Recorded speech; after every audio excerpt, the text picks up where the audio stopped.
저는 오늘 길갈 이야기 이런 제목으로 오늘 읽은 본문 말씀을 통해서 우리 잠시 은혜를 나누도록 하겠습니다. 하나님께서 우리 죄를 용서해 주시고 또 우리의 생명을 무서운 파멸에서 건져주시고 또 그뿐만 아니라 하나님이 저와 여러분에게 질병을 치유하시고 부욕케 하시고 모든 소원을 다 들어주시는 좋으신 하나님이세요. 하나님께서 저와 여러분을 좋은 것으로 소원을 만족해 주신다. 우리 청춘으로 독수리 같이 새롭게 해주시겠다.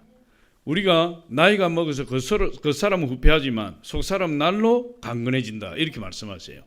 그래서 우리가 예수 그리스도 안에 있으면 항상 좋으신 하나님으로 말미암아 우리의 모든 필요를 채워주실 뿐만 아니라 하나님께서 우리를 잘되게 하시는 축복의 역사가 우리 인생을 떠나지 않아요. 시편 92편에 보니까 그렇게 이야기해요. 의인은 여호와의 집에 심겼으며 우리 하나님의 뜰 안에서 번성하리로다. 여러분 그렇게 말씀하고 있어요. 저와 여러분이 예수를 믿었으면 우리 하나님의 뜰에 심겨진 사람들이 종려나무처럼 번성하게 되고 하나님께서 레바논 백향목처럼 성장하게 되리라 이렇게 말씀하고 있어요. 그래서 우리 좋으신 하나님을 섬기는 저와 여러분 행복자요 축복자요 승리자예요. 할렐루야. 오늘 본문 말씀해 보니까 이스라엘 백성들이 40년 광야 생활을 마치고 여호수아를 지도자로 해서 요단강을 건너갔어요. 요단강을 건너가는데 요단강 한가운데 12돌을 세워서 기념비를 삼고 또 요단강 한가운데 있는 돌 12개를 취해서 가지고 나와서 울로 메고 와서 길갈에 12돌을 세웠어요. 길갈에 세운 기념비예요. 그 기념비를 세우는데 왜 하나님께서 이 기념비를 세우게 하셨느냐? 왜 12돌을 세우게 하셨느냐? 하나님께서 여호수아에게 그렇게 이야기를 해요.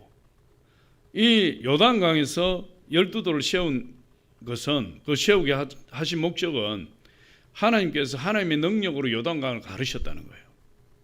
그리고 하나님께서 하나님의 능력으로 홍해바다를 가르신 것처럼 하나님의 능력으로 요단강도 갈라주셨다는 거예요.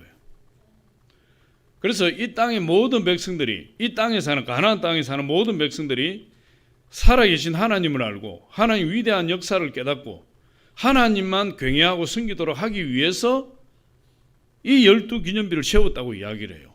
특별히 그 중에서 이스라엘 백성들의 후손들이 그 12돌을 보면서 하나님이 살아계시고 하나님이 크신 능력으로 홍해바다와 요단 강물을 가르시고 그리고 이 땅에 사는 모든 사람들은 오직 하나님만 경외하며 살아가도록 하기 위해서 12돌 기념비를 세웠다고 그렇게 이야기를 하고 있어요. 그 내용이 우리가 오늘 읽지는 않았지만 여호수아 4장에 있습니다. 여호수아 4장 22절로 24절인데 우리 같이 한번 읽어보겠습니다. 시작. 너희는 너희의 자손들에게 알게 하여 이르기를 이스라엘이 마른 땅을 밟고 이 요단을 건넜음이라. 너희의 하나님 여호와께서 요단물을 너희 앞에서 마르게 하사 너희를 건너게 하신 것이 너희의 하나님 여호와께서 우리 앞에 홍해를 말리시고 우리를 건너게 하심과 같았나니 이는 땅의 모든 백성에게 여호와의 송인이 강하신 것을 알게 하며 너희가 너희의 하나님 여호와를 항상 경외하게 하려 하심이라 하라. 궁극적 목적이죠. 12돌을 세운 목적. 하나님의 크신 능력을 알고 하나님을 항상 경외하도록. 하나님을 경외한다는 건 뭐예요? 하나님을 믿고 하나님을 섬기고 하나님을 높인다는 뜻이에요. 그게 우리 하나님을 믿는 사람들의 본분이죠. 우리 하나님 살아계신 분이잖아요. 지금 이 시간에도 우리 가운데 역사하시고 홍해바다를 가르치고 요단강을 가르친 하나님께서 우리 인생의 문제를 다 갈라주세요. 지금도 살아서 역사하신 하나님이세요. 그 12돌을 그렇게 세웠어요. 그리고 여호수아 5장에 들어가니까 이제 길갈에 당도에서 길갈에 12돌을 세워서 기념비로 삼고 그 기념비로 삼았을 때 하나님께서 여호수아에게 나타나셔서 말씀을 하시는데 크게 세 가지 말씀을 주시는 거예요. 그래서 오늘 제목을 길갈 이야기로 잡았어요. 하나님이 그곳에서 세 가지 명령을 주세요. 그 세 가지 명령은 이제 이스라엘 백성들이 요단강을 건너서 가나안 땅에 들어갔지만 이제 가나안 땅을 점령하고 가나안 땅에 정착해 살아야 돼요. 그럼 앞으로 가나안 땅을 정복하고 가나안 땅에 정착해서 살기 위해서는 마치 이스라엘 백성들에게 신앙 지침과 같은 꼭 필요한 세 가지를 말씀하고 계세요. 그 세 가지를 지켜야 하나님의 축복을 받게 되고 좋으신 하나님의 은혜 안에 거할 수 있게 된다는 거죠. 그 세 가지를 여호수아에게 오늘 이야기하고 있습니다. 그 세 가지가 무엇인지 우리가 찾아보고 하나님 교훈을 받기로 하면 첫 번째로 할례를 행하라 이렇게 하겠다. 할례. 요단강을 건너서 길갈에 지친 이스라엘 백성들에게 하나님께서 말씀하세요. 너희는 할례를 행하라. 여러분 출애굽 1세대들은 할례를 받았지만 다 광야에서 죽었어요. 출애굽 2세대들은 광야 40년을 돌면서 할례를 받을 기회가 없었어요. 그래서 할례 받지 못한 백성이 된 거예요. 하나님이 제일 처음으로 명령하신 것이 뭐예요? 요단강을 건너서 길갈에 진을 치고 난 후에 제일 처음 말씀하신 것이 이스라엘 백성들이 할례를 받아라. 할례. 우리가 야곱의 이야기를 볼 때 야곱이 세겜에 머물렀을 때 그 야곱의 막내딸 디나가 세겜 사람들이 겁탈을 당해서 이 야곱의 아들들이 세겜 사람들이 복수를 하기 위해서 꾸며낸 전략이 뭐냐 하면 세겜 사람들에게 전부 할례를 받게 한 거예요. 우리 민족은 할례를 받아야 하나님 백성이 되기 때문에 당신들이 할례를 받지 아니하면 우리 딸과 결혼을 시킬 수가 없으니 당신들이 결혼을 하기를 원한다면 할례를 받으시오. 그래서 세겜 사람들이 전부 할례를 받았어요. 할례를 받는데 여러분 얼마나 아픕니까? 지금은요 수술 칼이 잘 들잖아요. 조금 있으면 나오지만 여호수아가 무슨 칼로? 돌칼로 그냥 돌에다가 문대가지고 그 울퉁불퉁한 거 들지도 않는 그런 거 가지고 남자 생식 표피를 막 찍어서 막 비벼가지고 그렇게 잘라내는 거예요. 그러니까 세겜 사람들이 할례를 보고 3일 만에 제일 아플 때에 유다와 레위가 들어가서 시므온과 레위가 들어가서 칼을 가지고 세겜 사람을 다 죽여버려요. 그러니까 지금 요단강을 건너서 가나안 땅 길갈에 이 진을 치고 있으면서 할례를 받는다는 것은 지금 이스라엘 백성이 일대 위기가 찾아오는 거예요. 가나안 칠족속이 이스라엘 백성들을 주시하고 있고 이스라엘 백성들이 요단강을 건넜다는 사실 때문에 마음이 녹을 지경이 되어 있는데 지금 그들이 할례를 행해서 피투성이가 되어서 아무 힘도 쓰지 못하고 누워있다는 소식이 들리면 가나안 칠족속이 칼을 들고 와서 그냥 세겜 사람들 도살하듯이 이스라엘 백성 도살할 수 있어요. 그런 위기가 있지만 그러나 하나님께서는 그것보다 더 중요한 것이 뭐냐? 할례를 받는 거예요. 그렇기 때문에 할례를 받으라고 이야기하는 거예요. 그곳에서 이스라엘 백성 다 할례를 받았어요. 다 할례를 받고 그곳에서 하나님 말씀에 순종하게 된 것이죠. 근데 이 할례라는 것이 이 아브라함이 주신 언약인데 하나님 아브라함과 맺은 언약이죠. 아브라함과 맺었다는 것은 아브라함의 후손들과 맺은 언약이에요. 근데 그 할례의 언약은 어떤 언약이냐? 할례를 받아야만이 하나님의 자녀가 되는 거예요. 할례를 받아야만 하나님의 축복을 받을 수 있는 것이에요. 할례는 언약이에요. 할례를 받지 않으면 하나님을 배반하게 되는 것이고 하나님의 축복으로부터 끊어지는 존재가 돼요. 그래서 반드시 하나님을 믿는 사람은 할례를 받아야 돼요. 그럼 창세기 17장 10절로 11절 우리 같이 한번 읽어보겠습니다. 창세기 17장 10절로 11절 시작. 너희 중 남자는 다 할례를 받아라. 이것은 나와 너희와 너희 후손 사이에 지킬 내 언약이니라. 너희는 표피를 베어라. 이것이 나와 너희 사이의 언약의 표징이니라. 하나님과 아브라함의 후손과의 언약이에요. 언약이 약속이잖아요. 하나님과의 약속을 언약이라고 이야기해요. 사람과의 약속을 약속이라고 이야기하지만 하나님과의 약속을 언약이라고 해요. 근데 하나님과의 약속은 언약을 지키면 큰일 나는 거죠. 그래서 하나님께서 이스라엘이 그 언약을 지키라. 그 언약을 지키지 아니할 때 어떻게 되느냐? 창세기 17장 14절에 우리 같이 한번 읽어보겠습니다. 시작. 할례를 받지 아니한 남자 곧 그 표피를 베지 아니한 자는 백성 중에서 끊어지리니 그가 내 언약을 배반하였음이니라. 근데 언약 할례를 받지 아니한 사람은 하나님의 언약을 배반한 사람이 되고 그 사람은 이스라엘 백성 중에 끊어진다 이랬어요. 이스라엘 백성 중에 끊어진다는 것이 육체적으로 할례를 받지 않으면 바로 죽는다는 말이 아니라 그보다 더 큰 의미는 뭐냐 하면 하나님의 모든 축복으로부터 관계가 없다는 거예요. 하나님 백성이 아닌데 하나님 주신 축복과 관계가 없어요. 할례를 받지 않으면. 할렐루야. 그래서 반드시 이스라엘 백성들은 난지 8일 만에 할례를 받아야 돼요. 그런데 출애굽 2세들은 할례를 받을 기회가 없었으니까 지금 다 20세 이상이 되었지만 그들은 할례를 받지 못했어요. 그런데 하나님께서 그들에게 할례를 받으라. 이는 그렇게 이야기해요. 근데 할례를 안 받으면 하나님과 무관한 자가 된다. 하나님 택함 받은 자는 반드시 할례를 받아야 된다. 지금 우리 할례를 받습니까? 저와 여러분이 뭐 여성분들이야 그렇지만 남성분들이야 예수를 믿고 우리 할례를 받습니까? 할례를 안 받잖아요. 근데 이 할례를 하나님의 율법에 따라서 남자 생식의 표피를 잘라내는 할례를 이야기하고 있지만 신약에 들어오면서 또 예레미야 선지자를 통해서 하나님이 새로운 정의를 주셨어요. 그게 뭐냐 하면 사람의 살갗을 베는 것이 아니라 마음 가죽을 베는 것이 할례다 이야기하고 있어요. 마음 가죽을. 마음의 할례를 행해라. 할렐루야. 예레미야 선지자를 통해서 그렇게 말씀하세요. 예레미야 4장 4절 우리 같이 한번 읽어봅니다. 시작. 유대인과 예루살렘 주민아 너희는 스스로 할례를 행하여 너희 마음 가죽을 베고 나 여호와께 속하라. 그리하지 아니하면 너희 악행으로 말미암아 나의 분노가 불같이 일어나 사르리니 그것을 끌 자가 없으리라. 너희 마음의 가죽을 베어라. 그리고 나 여호와께 속하라. 새로운 할례의 개념은 뭐냐 하면 남자 생식의 표피를 잘라내는 것이 할례가 아니라 이제 마음의 가죽, 마음의 표피를 잘라야 된다. 마음의 표피. 여러분 지금 마음의 표피가 뭐냐 도대체? 그럼 그렇게 생각하겠죠. 영적인 할례는 마음 가죽을 베는 것이다. 우리는 마음 가죽을 베어야 돼요. 할렐루야. 그럼 사도 바울도 할례는 육체에 하는 것이 아니라 마음에 하는 것이라 이렇게 이야기하고 있어요. 로마서 2장 28절로 29절 한번 봅니다. 시작. 무릇 표면적 유대인이 유대인이 아니요 표면적 육신의 할례가 아니니라. 오직 이면적 유대인이 유대인이며 할례는 마음에 할지니 영에 있고 율법 조문에 있지 아니한 것이라. 그 칭찬이 사람에게서가 아니요 다만 하나님에게서니라. 뭐라고 이야기합니까? 이 할례는 마음에 하는 것이다.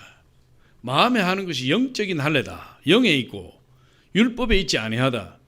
그렇게 이야기하고. 그리고 또 뭐라고 이야기합니까?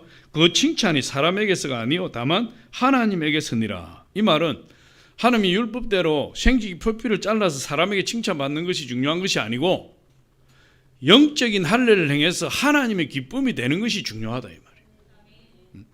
그런데 육적인 할례는 지금 영적인 할례로 변화가 돼야 돼요. 하나님이 기뻐하시는 할례는 영적인 할례예요. 할렐루야. 마음 가죽을 베는 할례예요. 그걸 가나안 땅에 들어갈 사람들은 하나님의 축복의 가나안 땅에 들어갈 사람들은 반드시 이 할례를 행해야 된다. 할례를. 그러면 이 마음의 할례가 뭐냐? 마음 가죽을 베는 것이 뭐냐?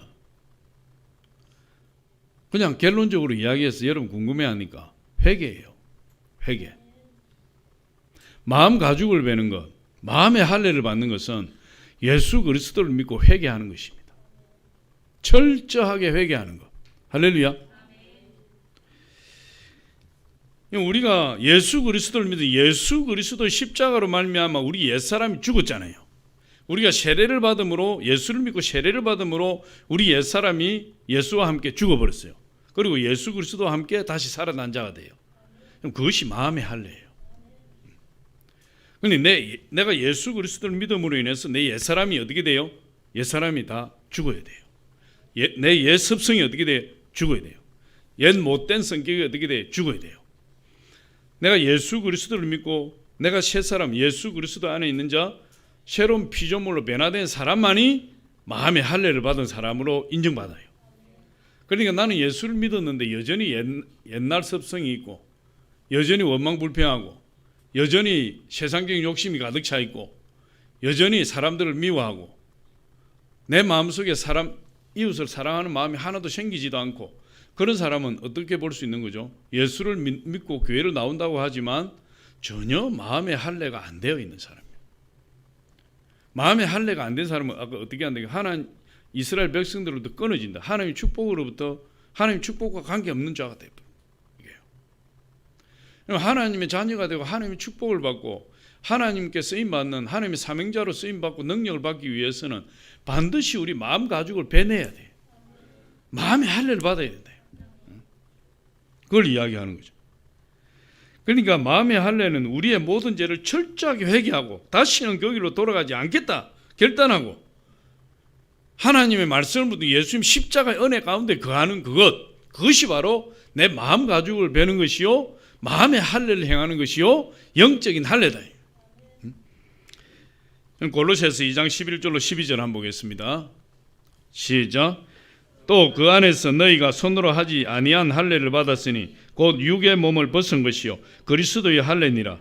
너희가 세례로 그리스도와 함께 장사되고 또 죽은 자들 가운데서 그를 일으키신 하나님의 역사를 믿음으로 말미암아 그 안에서 함께 일으키심을 받았느니라. 손으로 너희는 그 안에서 예수 그리스도 안에서 손으로 하지 아니한 할례를 받았으니, 마음 가죽을 베는데 여러분 손으로 잘라낼 것이 없어요. 손으로 하지 아니한 할례를 받았으니 꼭 뭐라 그래요? 육의 몸을 벗어버렸다. 옛 육신의 사람 벗어버린 거예요. 옛 못된 성품 다 버린 거예요. 옛 섭성 다 버린 거예요. 예수 그리스도 안에서 새로운 피조물로 거듭난 사람이에요. 그게 영적인 할례를 받은 사람이에요. 그런 사람은 하나님의 축복을 받게 되고 하나님의 축복의 계승자가 되고 아브라함과 함께 하나님 나라를 유업으로 이을 자가 되어버리는 거예요. 할렐루야. 그러니까 철저하게 우리는 어떻게 해야 되죠? 회개할 줄 알아야 되는 거예요. 회개. 그게 안 되면 저와 여러분이 여전히 육적인 할례에 머물러 있는 그런 사람밖에 안 된다.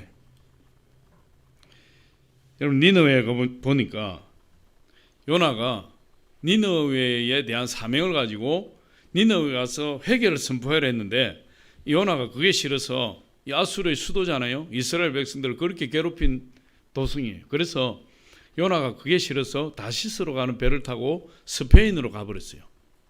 가다가 하나님이 요나를 심판하시는데 바다에 빠뜨려서 큰 물고기 뱃속에서 3일 동안 회개했다 그랬어요. 3일 동안 회개하니까 그 물고기가 뭘 하나 먹기는 먹었는데 도대체 이게 소화가 안 되고 속이 더부룩거리고 배도 아프고 이렇게 골치가 아파가지고 저 무태다가 토해버렸어요. 요나가 살아났어요. 살아나서 하나님 앞에 회개하고 니느웨로 가서, 그래도 회개했는데도 불구하고 니느웨 가서 회개를 외치기가 싫어요. 원체 원수 같은 족속이니까. 그래서 성경에 보니까 살살 다니면서 사람 없는 곳으로 다니면서 회개하라 40일 후에 멸망할 것이다. 혼자서 중얼중얼 하듯이 회개하라 40일 후에 망할 것이다. 그러고는 몇 분 외치고 자기는 산 중턱에 올라가서 칡능불을 덮고 뜨거운 햇빛을 가리고 하나님 니느웨를 어떻게 심판하시는지 유황불을 내려서 멸망시키는지 그걸 구경하려고 앉아있어요. 근데 하나님은 어떻게 했어요? 요나가 그렇게 소곤소곤하게 조용조용하게 아무도 안 듣기를 바라고 외친 그 회개를 니느웨의 왕으로부터 짐승에 이르기까지 전부 다 금식하고 회개해버렸다. 회개해버리니까 하나님 그 니느웨 도성에 내리기로 작정했던 심판을 거둬들어 버렸어요. 회개할 때 하나님 축복하시는 거예요. 아무리 악한 사람도 회개하면 하나님 그 죄를 용서하시고 하나님 용서하지 못할 죄가 없다. 회개하면 하나님께서 어떤 죄든지 기억도 하지 못하신다 그랬어요. 반면에 노아 때 사람들은 어땠습니까? 노아가 100년 넘게 방주를 만들면서 세상 사람들에게 경고했지만 그들이 하나님 믿지 않아야 할 뿐만 아니라 노아를 무시하고 경멸하고 조롱하고 좀 그러다가 장가가고 시집가고 여전히 세상 연락에 취해 쾌락에 취해 살다가 그들은 다 홍수로 멸함을 당해버렸다. 회개하지 않으니까요. 회개하지 않으면 마음의 할례를 받지 않으면 하나님 관계가 없는 거예요. 소돔과 고모라 성 사람들은 어땠습니까? 그들도 회개하지 않아서 하늘에서 내린 불의 심판으로 망해버렸어요. 롯의 사비들은 롯이 하나님의 심판이 임한다 빨리 이 도성을 피하라 했을 때 하나님의 말씀을 전하는 롯의 말을, 다시 말해서 하나님 말씀을 농담으로 여기서 불에 타 죽어버렸다 했어요. 농담으로 여기다. 마음의 할례를 행해야 돼요. 우리가 예수를 믿었으면 그 교회 나오는 것으로 만족할 수 없는 거예요. 교회 나오는 것은 누구나 할 수 있어요. 세상 사람들 나가서 여러분, 제가 예전에 이 훈련 받으러 많이 다녔는데 거기에 훈련하시는 목사님 그랬어요. 우리 전도 대회를 하는 날 되면 담임 목사님이 자기도 몇 명을 하겠다. 10명 하겠습니다. 그래서 선포하고 막 바빠서 막 설교하고 준비하고 막 바빠서 전도를 못해요. 고민이 되는 거죠. 성도들 앞에 선포했는데. 그래서 토요일 날 인력시장을 찾아가 가지고 하루 일당을 얼마 받습니까? 10만 원, 15만 원 받습니다. 그러면 내일 주일인데 여러분 일도 없을 텐데 우리 교회 와서 1시간에서 1시간 반만 앉아 있으면 제가 일당 드리겠습니다. 그러니까 10명이 다 오더라는 거예요. 그 목사님 방법이 잘못됐다는 게 아니에요. 그러면 세상 사람들 돈 주면 이 교회 와서 앉아있는 사람 부지기수예요. 이 교회 들어와서 앉아있다고 해서 그들이 마음의 할례를 행한 사람입니까? 그들이 마음 가죽을 벤 사람이에요. 그럼 교회만 나와 있다고 해서 내가 하나님의 자녀가 되는 것이 아니에요. 마음 가죽을 베고 마음의 할례를 받아야 돼요. 할렐루야. 그래야 하나님의 축복의 자녀가 되는 것이죠. 하나님 그렇게 말씀하세요. 할례를 받은 자는 옛사람이 죽어야 돼요. 마음 가죽을 벤 자는 옛 습성이 죽어야 돼요. 마음의 할례를 받은 자, 영적인 할례를 받은 자는 세상 가치관이 사라지고 하나님 나라 가치관으로 변화되는 사람이에요. 그런 사람이 진정으로 마음 가죽을 베고 할례를 받은 사람이죠. 그래서 그런 사람은 어떻게 됩니까? 사단의 자식에서 하나님 자녀로 변화되고 저주받은 존재에서 축복의 존재로 변화되는 것이. 하는 일마다 하나님 축복하시고 행하는 일마다 하나님 기뻐하시고 그 사람이 무슨 계획을 하든지 하나님 도와주시고 할렐루야. 실패의 자리에 성공의 자리로 옮겨주시는 분이에요. 여호수아가 하나님 말씀대로 길갈에서 할례산에서 할례를 행했다. 길갈의 뜻이 뭐냐? 애굽의 수치가 굴러갔다 이랬어요. 하나님께서 그렇게 말씀하시죠. 여호수아 5장 9절 우리 같이 한번 읽어보겠습니다. 시작. 여호와께서 여호수아에게 이르시되 내가 오늘 애굽의 수치를 너희에게서 떠나게 하였다 하였으므로 그곳 이름을 오늘까지 길갈이라 하느니라. 길갈이라 말은 굴러가다는 뜻이에요. 그런데 이스라엘 백성들이 길갈에서 할례를 행하고 나니까 하나님께서 뭐라고 이야기합니까? 애굽의 모든 수치가 너희에게서 떠나갔다. 할례를 딱 받으니까 회개를 하니까 하나님 앞에 내가 지금까지 살아온 부끄러운 일들, 창피한 일들, 죄지은 일들 진심으로 하나님 앞에 내려놓고 내가 회개하는 것이 할례하는 거 아니에요. 할례를 받는 거 아니에요. 그렇게 하니까 하나님께서 네가 지금까지 부끄러운 삶을 살아왔던 수치스러운 삶을 살아왔던 죄인의 삶을 살아왔던 네가 할례를 행함으로 진정으로 하나님 앞에 회개함으로 인해서 너의 모든 수치가 다 떠나가 버렸다. 하나님 그렇게 축복해요. 그렇게 인정하시는 것이죠. 그래서 할례는 율법에 기록된 대로 육체에 행하는 것이 아니라 하나님 젖과 꿀이 흐르는 가나안 땅에 들어가서 사는 하나님의 자녀들에게는 마음 가죽을 베는 것이고 마음 가죽을 베는 것이 영적인 할례요. 영적인 할례는 우리의 모든 죄를 십자가에서 다 내려놓고 회개해 버려요. 그러면 하나님께서 그 사람을 기뻐하셔서 축복하신다. 할렐루야. 저와 여러분이 이 가나안 땅에 들어가서 하나님의 축복을 받고 가나안 땅에서 하나님 주신 사명을 감당하기 위해서는 이 마음의 할례를 반드시 해야 되는 거죠. 두 번째로 하나님께서 이스라엘 백성들의 길갈에서 명령하신 것이 있어요. 그 땅의 소산물을 먹어라. 그 땅의 소산물을. 6월절을 지내서 6월절은 1월 14일이잖아요. 6월절을 지냈어요. 6월절은 1월 14일이고 1월 15일부터 일주일간 무교절이에요. 무교절은 뭘 먹는 거죠? 무교병을 먹는 것이. 무교병. 무교병을 먹게 되고 무교병은 그 누룩이 없는 그런 빵인데 세상 맛이 없는 그런 빵이에요. 밋밋한 거. 무교병을 먹어야 되고. 그리고 이스라엘 백성들에게 명령하시기를 가나안 땅에 들어가면 이제 가나안 땅에 나는 소출을 먹어라.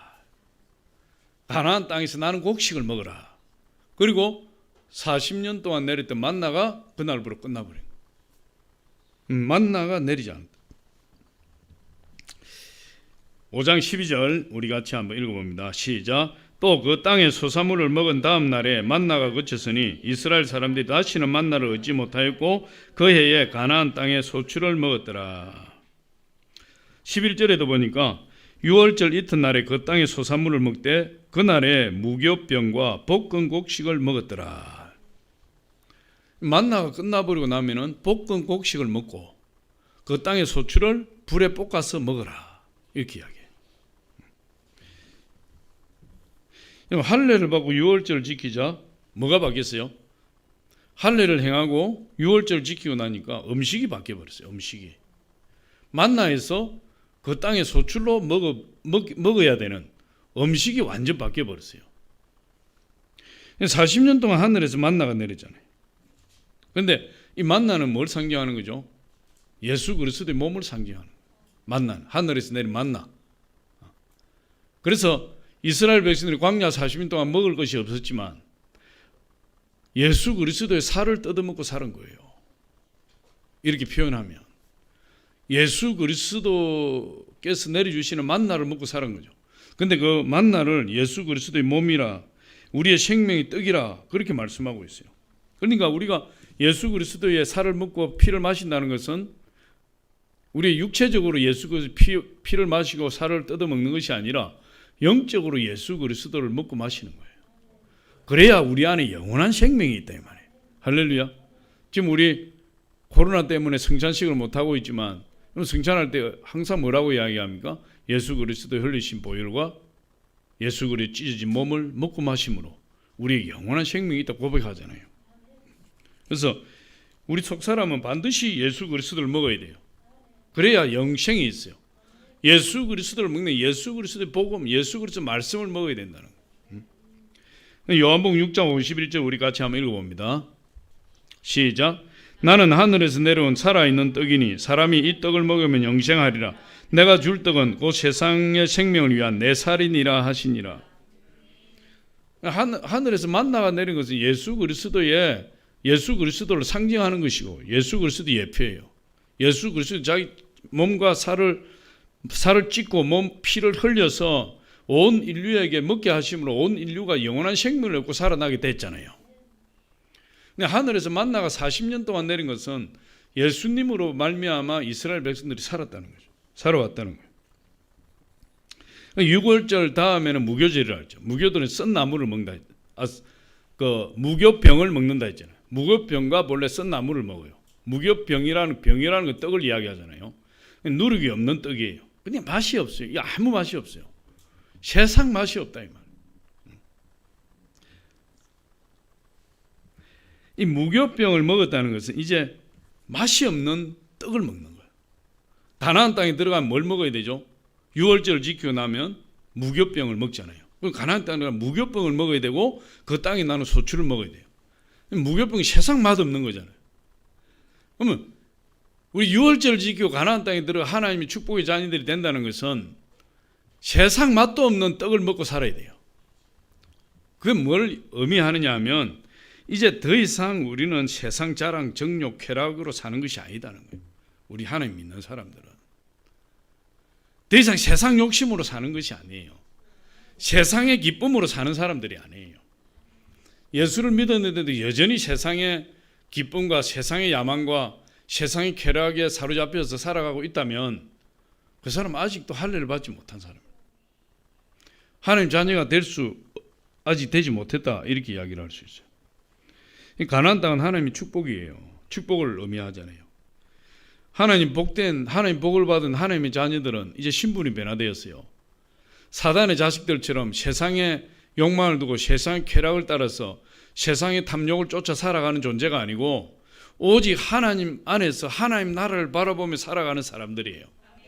그래서 더 이상 세상의 어떤 것을 취하려고 애를 쓰면 안 돼요. 그리고 가나안 땅에 가서 그 땅에 나는 소출을 먹으라 했잖아요. 볶은 곡식을 먹으라고 했어요. 광야 40년 동안 만나를 먹었어요. 이제 가나안 땅으로 들어가서 그 땅에 나는 소출을 불에 볶아서 먹으라 했어요. 무교병을 먹으라 했어요. 음식이 완전 바뀌어버렸죠. 그런데 이 광야에서 만나는 예수 그리스도를 상징하는 것이고 그럼 가나안 땅에 나는 소출 볶은 곡식은 역시 예수 그리스도를 상징해요. 오히려 가나안 땅에서 더 예수 그리스도 없이는 살 수 없죠. 우리는 예수 그리스도를 먹어야 사는 사람들이에요. 할렐루야. 그럼 예수 그리스도 볶은 곡식으로 우리에게 주어지게 되는데 그 볶은 곡식이라는 게 무슨 뜻이냐? 예수 그리스도의 십자가 고난이에요. 예수 그리스도 십자가에 당한 고난, 순환, 불에 볶아지고 튀겨지고 온갖 고통을 다 당해서 우리에게 양식으로 주신 예수 그리스도예요. 저와 여러분이 그 십자가에서 고난당하는 예수 그리스도를 통해서 우리에게 영원한 양식, 영원한 생명이 임하게 되는 것이에요. 예수님이 십자가에 못 박히는 고난을 받았어요. 그것이 우리에게 영의 양식이 됐어요. 이 양식은 마음의 할례를 행하고 유월절을 지킨 사람에게 주어지는 하나님의 새로운 양식이에요. 그런데 광야에서 만나를 40년 동안 먹은 사람들은 그 광야에서 40년 동안 만나를 먹었지만 그 만나의 참맛을 몰랐어요. 그래서 만나가 세상 맛이 없다 그랬어요. 성경에 보니까 만나는 꿀 썩은 과자 같아서 그렇게 맛있다고 했는데 이스라엘 백성들은 그 만나가 그렇게 맛이 없다 그랬어요. 왜 그랬을까요? 만나가 예수님이라면, 예수 그리스도를 상징한다면 광야의 이스라엘 백성들은 예수 그리스도의 참맛을 몰랐던 거예요. 예수 그리스도를 참되게 만나지 못했어요. 예수 그리스도가 어떤 분인지를 알지 못했던 거예요. 그러니까 만나를 먹었어도 만나 때문에 불평하는 거예요. 만나 때문에. 민수기 11장 5절로 6절을 우리 같이 한번 읽어봅니다. 시작. 우리가 애굽에 있을 때에는 값없이 생선과 오이와 참외와 부추와 파와 마늘들을 먹은 것이 생각나거늘 이제는 우리의 기력이 다하여 이 만나 외에는 보이는 것이 아무것도 없도다 하니. 만나 외에는 만나로 그 음식으로 인하여 불평하였더라 이런 말도 있어요. 그 종기한 만나 40년 동안 하루도 빠지지 아니하고 40년 동안 하루 세 끼를 다 먹어서 살게 해주신 그 만나를 천시 여기는 거예요. 우리가 애굽에 살 때 고기를 구워 먹고 가마 곁에서 부추와 파를 먹었던 마늘을 먹었던 그것이 생각나. 이 만나 지겹다. 이 만나 지겨워 죽겠다. 예수님을 지겹다고 하면 어떻게 되겠습니까? 예수님이 지겨운 사람이 있을 수 있어요. 어떤 분에게 예수님 지겹습니까? 예수 그리스도를 인격적으로 만나지 못한 사람이에요. 예수님이 오히려 내 인생을 가로막는 방해꾼이다 이렇게 생각할 수 있어요. 예수님 내 인생을 간섭한다. 내가 예수 믿기 전에 내 마음대로 살았는데 예수 믿고 나니까 예수님 내 인생 간섭해 이것도 못하고 저것도 못하고 아무것도 못하게 내 인생 걸림돌밖에 되지 않는다. 예수님을 인격적으로 만나지 못하면 그렇게 불평해요. 예수님을 싫어해요. 광야의 이스라엘 백성은 그것 때문에 죽었잖아요. 만나를 싫어한다. 만나를 지겨워한다. 예수님이 그냥 싫은 거예요. 내 인생에서. 없었으면 좋겠어. 하나님 내 인생에 없었으면 좋겠어. 그러나 가나안 땅에 들어온 백성들은 볶은 곡식을 먹잖아요. 만나만 먹다가 가나안 땅에 들어와서 볶은 곡식을 먹으면 얼마나 맛나는지 얼마나 맛있는지 몰라요. 최고의 음식이 되죠. 그러니까 광야에 있던 이스라엘 백성들 모두 다 광야에 죽은 이스라엘 백성들은 예수 그리스도를 제대로 알지 못하고 예수 그리스도 앞에 대적하고 예수 그리스도를 반항하고 예수 그리스도로 말미암아 온갖 심판을 다 당했지만 가나안 땅에 들어온 이스라엘 백성들은 볶은 곡식이 그렇게 맛있고 그렇게 좋을 수가 없어요. 그러니까 그 사람들은 인생에서 누가 최고입니까? 예수님이 최고예요. 가나안 땅에 들어온 사람은 예수님이 최고 인생이에요.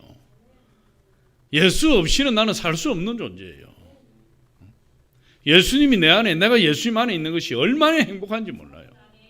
예수님이 내 인생을 간섭하고 예수님이 내가 어떤 인간의 한계를 넘었을 때 예수님 그걸 막아서시고 나를 보호하시고 요단 한가운데 가장 깊은 곳에서 법궤를 맨 제사장이 막아서 있는 것처럼 내 인생의 가장 위험한 곳을 막아서 주시는 예수님, 그분 한 분 때문에 내 인생이 완전히 변하게 되는 거예요. 할렐루야. 우리가 예수 그리스도를 만나고 예수님의 십자가 내 십자가가 되고 예수님과 내가 하나가 되면 예수님이 그렇게 좋을 수가 없다. 할렐루야.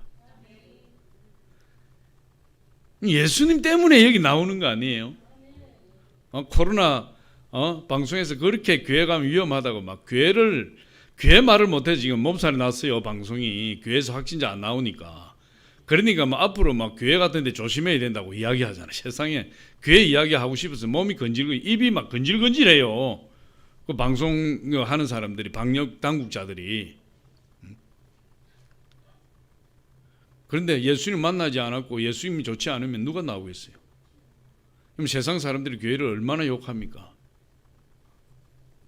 근데 우리는 예수 그리스도를 인격적으로 만났어요.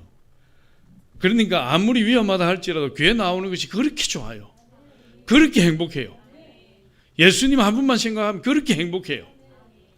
예수님 없이 내가 어떻게 살아왔을까? 이런 생각이 저절로 드는 거예요.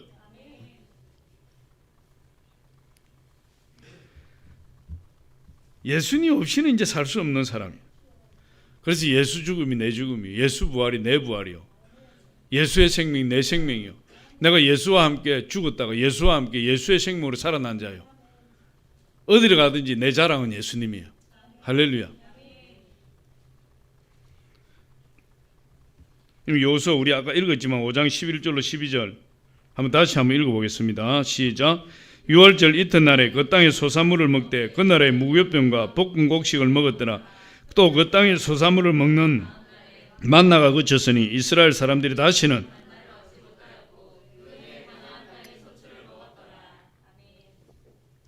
예수 그리스도를 만나는 거예요. 사나 죽으나, 저와 여러분 사나 죽으나 누구와 함께 하는 거죠?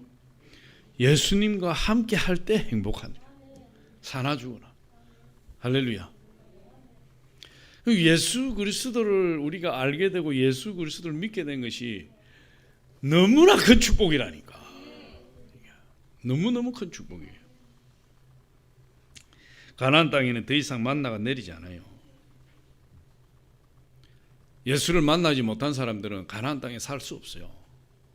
할례를 행해서 온전히 회개하고 십자가 밑으로 나오지 않은 사람은 가나안 땅에 살 수 없어요. 그럼 세 번째로 보니까 순종에 대해서 이야기를 해요. 신을 벗으라 이렇게 이야기합니다. 가나안 땅에 들어가서 사는 사람들은 반드시 순종이 돼야 된다. 신발을 벗어던져야 된다. 할렐루야. 오늘 우리 그 내용은 읽지 않았어요. 13절부터 15절까지인데 하나님께서 길갈에서 할례를 행하고 그리고 이제 가나안 땅에 나는 소출을 먹으라 말씀하시고 나서 여호수아에게 신을 벗으라 이렇게 신을 벗으라.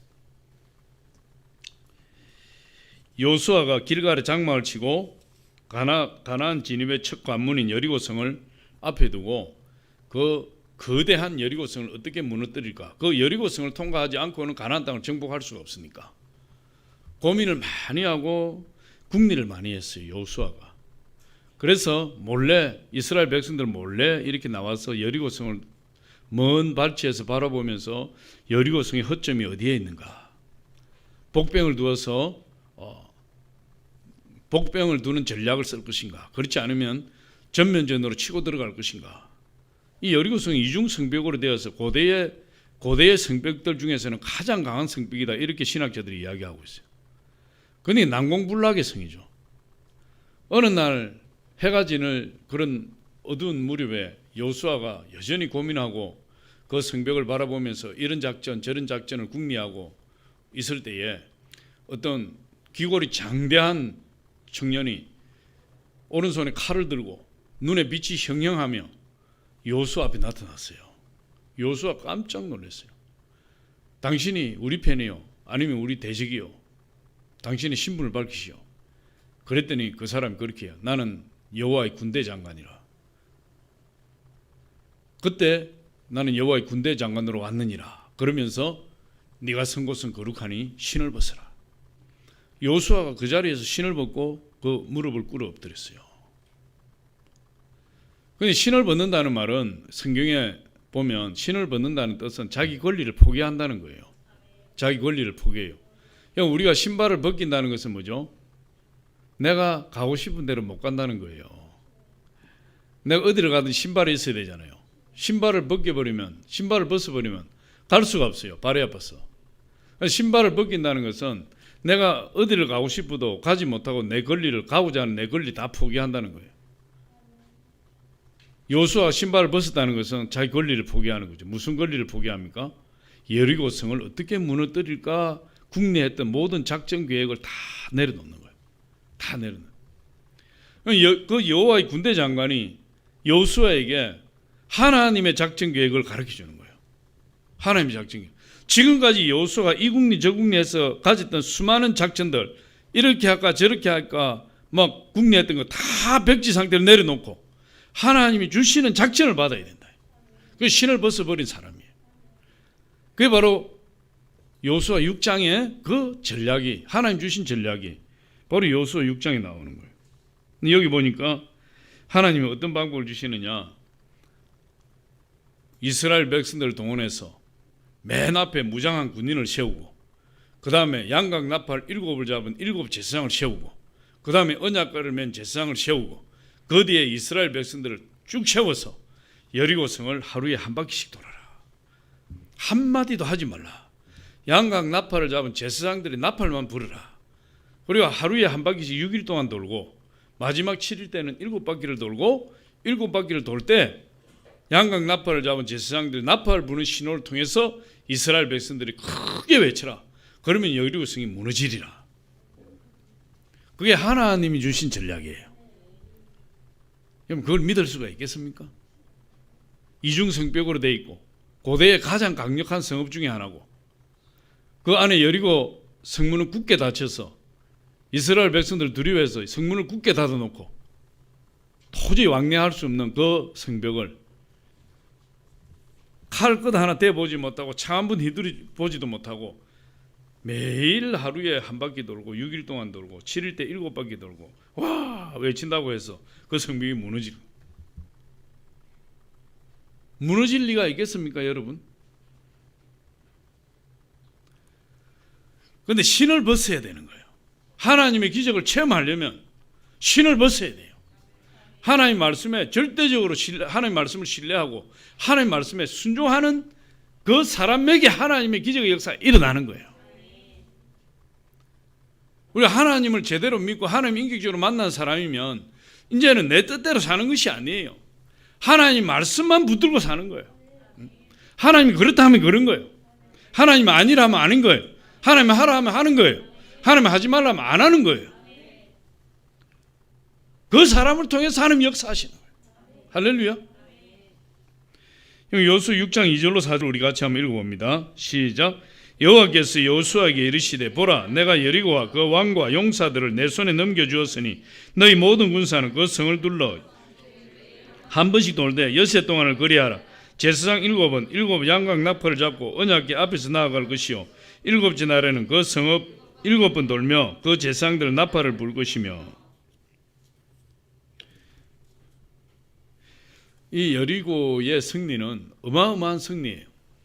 결국 가나안 땅 전체를 소나기에 질 수 있는 그런 전략적인 요충지고 어떤 성기를 잡을 수 있는 전투가 여리고 전투예요. 그 전투에서 여호수아가 정말 얼토당토 않다고 생각할 수밖에 없는 하나님의 말씀을 붙들어서 승리했어요. 그건 순종의 결과예요. 하나님은 순종하는 자를 통해서 역사하십니다. 신을 벗는다는 것은 아까 자기 권리를 포기한다 그랬잖아요. 하나님 앞에서 내가 아무리 치밀하게 세운 계획도 다 하나님 내려놓으라면 내려놓아야 돼. 내가 남들이 경험하지 못한 그런 경험을 가지고 있다 할지라도 하나님 그거 버리라면 버려야 되는 것이. 남들이 가지 못한 지식을 가지고 있다 할지라도 하나님 그거 아니다 하면 아닌 거예요. 하나님 말씀에 귀를 기울이고 하나님 말씀하시면 그 말씀을 붙들고 순종하는 자가 가나안 땅에 들어가 사는 하나님 축복의 자녀들이. 할렐루야. 그렇기 때문에 우리는 전폭적인 일부분이 아니라 전폭적으로 순종하는 믿음이 필요한 것이. 행진대 맨 앞에 무장한 군인이 서고 제사장들 나팔을 쓰고 언약궤를 맨 제사장들 쓰고 이스라엘 백성들이 서서 하루에 한 바퀴를 도는데 이스라엘 백성들이 200만에서 250만이에요. 그 여리고 성을 하루에 한 바퀴 도는 게 보통 일이 아니에요. 250만 명이 그 성을 한 바퀴 핑 둘러서 돌아오면 하루가 다 갈 수 있어요. 그럼에도 백성들이 한마디도 하지 않았다. 불평 한마디 하지 않았어요. 하나님 왜 입을 다물으라고 했느냐? 인간적인 생각을 차단하는 거예요. 도대체 이게 될 일이냐?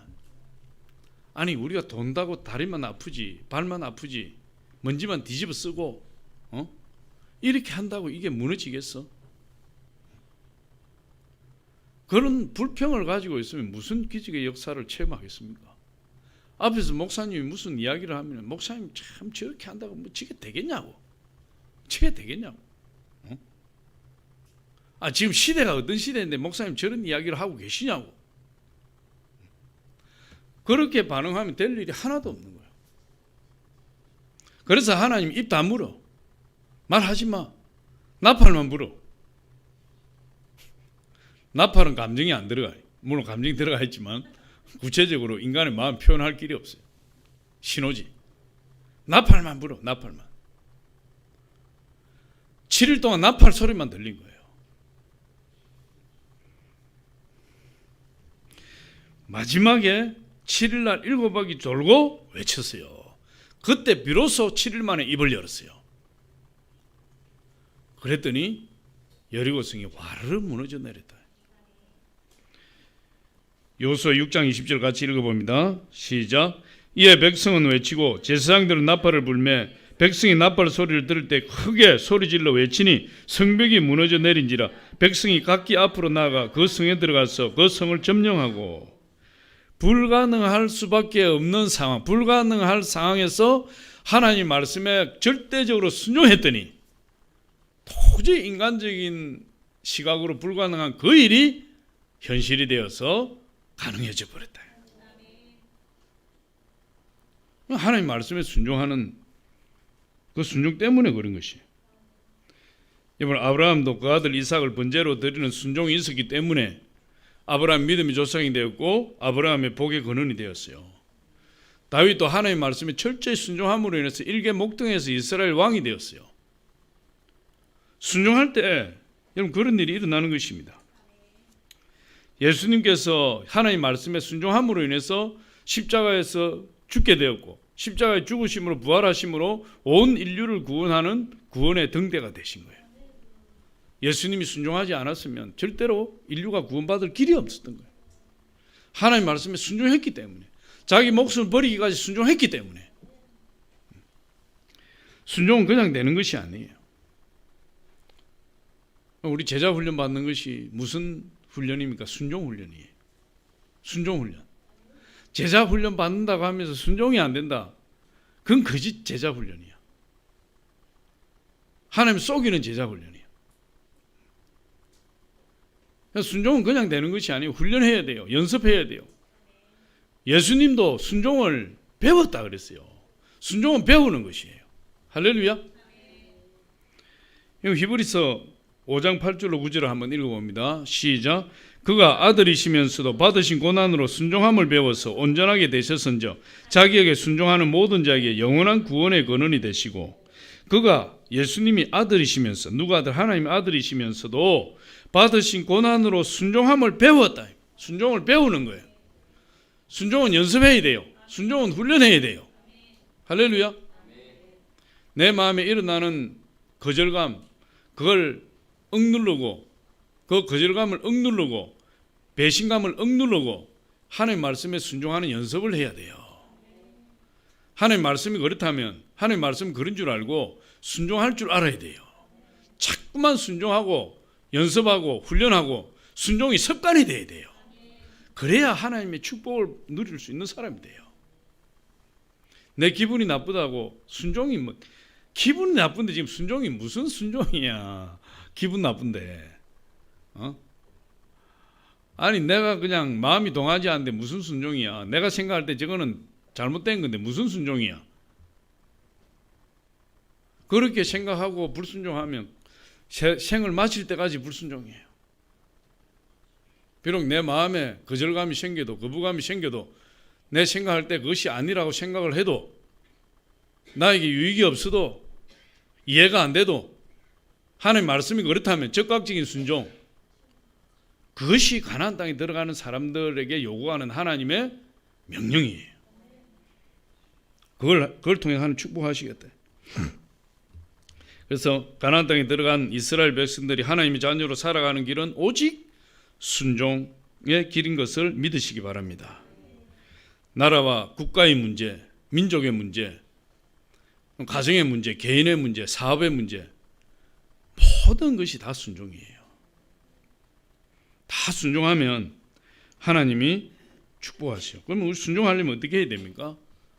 순종이 안 될 때 어떻게 합니까, 여러분? 하나님께 기도해야죠. 성령께 도움을 요청해야죠. 하나님, 순종할 수 있게 해주세요. 하나님, 제 마음속에 있는 이 불순종의 역사가 끊어지게 해주세요. 하나님 말씀에 순종할 수 있게 해주세요. 사도 바울은 날마다 자신의 육체를 쳐서 굴복시켰다 그랬어요. 날마다. 그게 훈련이고 연습이고. 할렐루야. 그렇게 해서 순종을 배워나가는 것이에요. 신앙은 습관이라 그랬잖아요. 신앙의 모든 신앙과 관련된 건 다 습관화시켜야 돼요. 예배 나오는 것도 습관이에요. 기도하는 것도 습관이에요. 집중해서 기도하는 것도 습관이에요.